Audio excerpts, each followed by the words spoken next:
আসসালামু আলাইকুম বন্ধুরা। আজকে দেখাবো নেকাবওয়ালা হিজাব কিভাবে কাটিং করতে হয় তার পুরো নিয়ম। আজকে এখানে আমি যে হিজাবটা কাটিং করছি তার জন্য আমি এখানে ৩.৫ গজ পরিমাণ কাপড় নিয়েছি। এই হিজাবটার লম্বা হবে ৪২ থেকে ৪৩ ইঞ্চি পরিমাণ।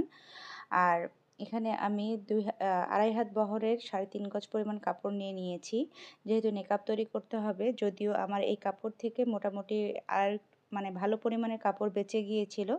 তা ২.৫ হাত বহরের যদি আপনারা কাপড়টা নিয়ে নেন, পুরোপুরি ২.৫ হাত বহরের কাপড় নিলে সেক্ষেত্রে আপনাদের ৩.৫ গজ পরিমাণ কাপড়েই সম্ভবত এটা হয়ে যাবে। তবে এখানে আমাদের ২.৫ হাতে পুরো ছিল না, তবে ২.৫ হাতের কাছাকাছি ছিল এটার বহর। এখানে আমি ৩.৫ গজ পরিমাণ কাপড় নিয়েছিলাম। আর এই কাপড়টাকে আমি সুন্দর করে ভাঁজ করে নিলাম। প্রথমে আমার যতটুকু হেজাবের লম্বাটা রাখবো সেই অনুযায়ী কাপড়টাকে ভাঁজ করে নিয়ে আ আমার একবার ভাঁজ করে দুটো পার্ট করে নিয়েছি। এবার আরও একটি ভাঁজ দিচ্ছি, কিন্তু এই ভাঁজটা দিচ্ছি কোণা থেকে। একদম কর্নার থেকে ভাঁজটা দিলাম। ১ম ভাঁজটা দিয়েছি সেই ভাঁজটার কর্নার থেকে কিন্তু আমি ২য় ভাঁজটা দিয়েছি। এখন কিন্তু টোটালি ৪ পার্ট হয়ে গেছে। এবার এক সাইড থেকে আমি ফিতাটাকে ধরে এর লম্বাটাকে বের করে নেব। অর্থাৎ আমি যে হেজাবটা ৪২ থেকে ৪৩ ইঞ্চি পরিমাণ রাখবো এবং সেলাই সহকারে আরও ১ ইঞ্চি পরিমাণ নিয়েছি। নিয়ে আমি এটাকে কিন্তু দাগ দিয়ে নিচ্ছি।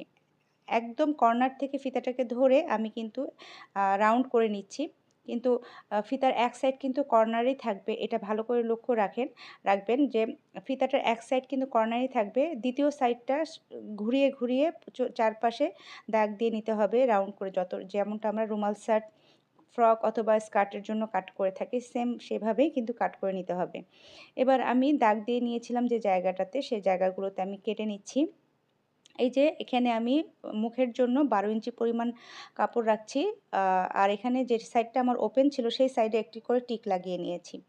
এবার বেঁচে যাওয়া কাপড়টা থেকে আমি একটু জয়েন্ট দেব, কারণ আমার পেছনের অংশটাতে একটু কাপড় কম পড়েছে। আপনারা যদি পুরোপুরি ২.৫ হাত বহরের কাপড় নেন সেক্ষেত্রে কিন্তু এই জয়েন্টটা নাও পড়তে পারে, বা যদি এই হেজাবের লেন্থটা একটু কম নেন সেক্ষেত্রে কিন্তু এই জয়েন্টের অংশটা আপনাদের দিতে হবে না।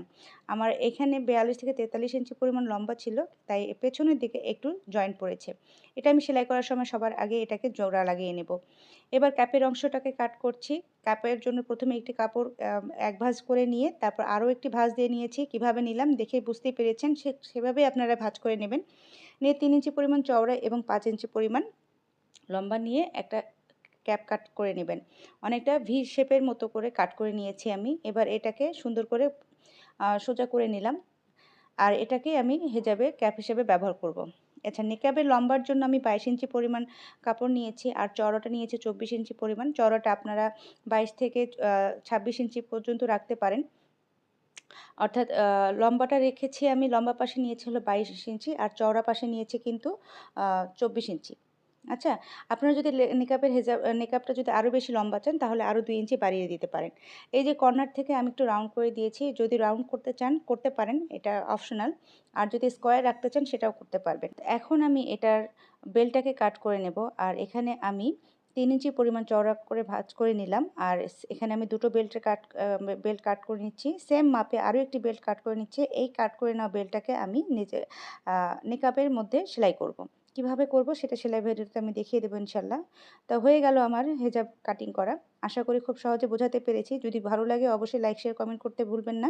এই সেলাই ভিডিওটা আমি খুব তাড়াতাড়ি আপলোড করে দেবো ইনশাল্লাহ। নতুন ভিডিও পেতে আমার পেজটাকে ফলো দিয়ে রাখবেন। ধন্যবাদ।